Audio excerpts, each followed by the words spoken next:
一年消费16万吨，超市里70-80一斤的三文鱼真的不腥吗？更奇怪的是，几年前还贵得要死的它，怎么现在便宜了呢？中国人一年要吃掉全球将近1/3的养殖三文鱼，不仅是日料店的刺身招牌，在很多家庭的餐桌上也混了个脸熟。但你会发现一个很有意思的现象啊，大家一边感叹三文鱼肥美顺滑，入口毫无鱼腥味，一边却很少追问这种鱼身上为什么能保持得如此干净呢？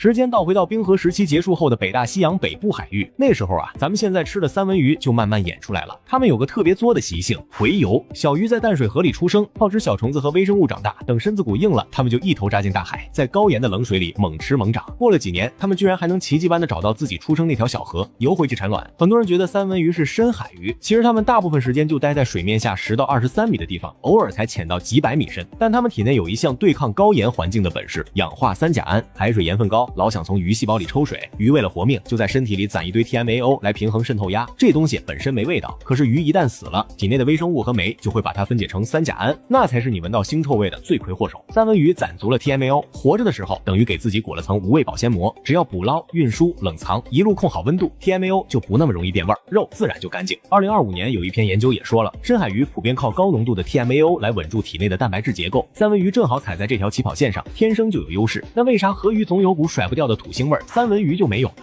腥味的来源不止 TMAO 降解，淡水鱼活的那些地方，水里的藻类和放线菌会分泌出土臭素这类东西，鱼用鳃和皮肤一吸，就沉积在脂肪里了。三文鱼小时候虽然也在淡水里待过，但时间很短，成年后长期泡在冷咸的海水里，水里那种异味物质几乎可以忽略不计，而且在降海过程中，身体组织更新换代，又把残留清了个七七八八。再说，三文鱼是 Omega-3脂肪酸的大户，肌肉里的油能占到13%左右。高不饱和脂肪酸按理说容易氧化变腥，但它自带一种强抗氧化剂虾青素，这东西不光压入了脂肪氧化，还给三文鱼肉染上了一层漂亮的橘红色，一套下来腥味想冒头都难。而且三文鱼不光没腥味，这些年它身上还发生了一件更让消费者高兴的事，价格越来越亲民了。说实话，几年前在日料店点一盘三文鱼刺身，那绝对是中产待遇，4-5片肉，垫点冰，配点芥末酱油，随随便便收你几百块。谁家冰箱里要是有盒三文鱼，那都不叫买菜，那叫展示生活品味。可如今呢，超市的冰鲜柜里三文鱼切片摆得整整齐齐，标价几十、100来克，你甚至能在一些超市折扣区看到13块100克的价钱，家庭消费占比已经飙到了60%。可这条自带高端光环的鱼到底是怎么贵不动的呢？这第一把刀啊，就是挪威人自己砍下来的。挪威是全球最大的三文鱼养殖国，产量占全球1半以上。这些年中国市场越做越大，挪威自然盯得紧。2025年挪威对华出口量直接翻倍，中国市场占比狂飙到62%，海量货源同时涌进来，价格自然就被拉下来了。进口商为了清库存，甚至赔本甩货。有经销商说卖1公斤亏15块钱，但还是得卖。2025年中国冰鲜三文鱼进口均价跌破10美元每公斤，跟2022年超过15美元的历史高点比，跌掉了将近1/3。